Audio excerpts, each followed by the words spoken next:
Africa is rich in oil. Countries like Nigeria, Angola, Algeria, and Libya produce millions of barrels every day. Yet, many African countries still import petrol and diesel. In fact, the continent spends tens of billions of dollars each year importing fuel. How can oil-producing countries still depend on importing fuel?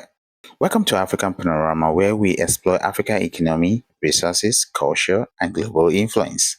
Today, we're looking at a question many people ask. Why do Africa import fuel despite having oil?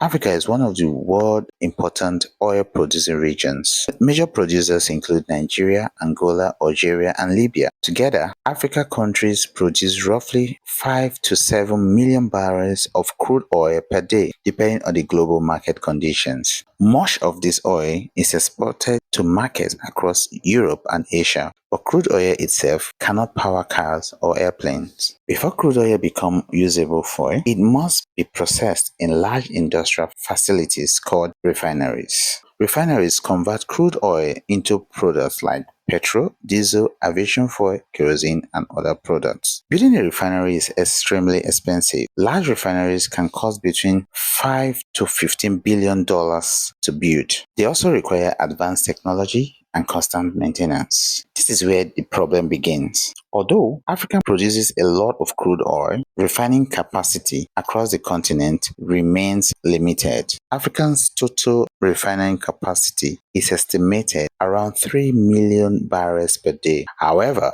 many refineries operate below capacity because of aging infrastructure and maintenance challenges. As a result, local fuel production is often not enough to meet demand. Because of this gap, a cycle occurs. Crude oil is exported from African countries. It is refined in facilities located in other regions. Then, the finished fuel is sold back to African markets. Industry estimates suggest Africa imports more than 100 tons of refined petroleum products every year, costing around $19 billion annually. This situation is sometimes called Africa's fuel paradox. The continent exports raw oil but imports refined fuel. Nigeria is a well-known example. For many years, Nigeria exported large volume of crude oil but relied heavily on imported petrol. New projects such as the Dangote Refinery aim to change this by increasing domestic refinery capacity. If successful, such projects could reduce fuel imports and keep more value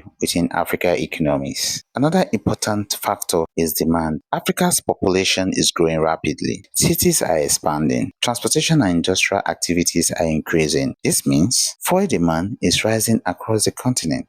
Meeting the demand will require significant investment in refining and energy infrastructure. To conclude this, Africa has vast oil resources, but producing crude oil is only one part of the energy system. Until refining capacity expands significantly, many African countries will likely continue exporting crude oil while importing the fuels that economies rely on. If you enjoy learning about African economic resources and global development, subscribe to African Panorama for more fact-based insight about the continent.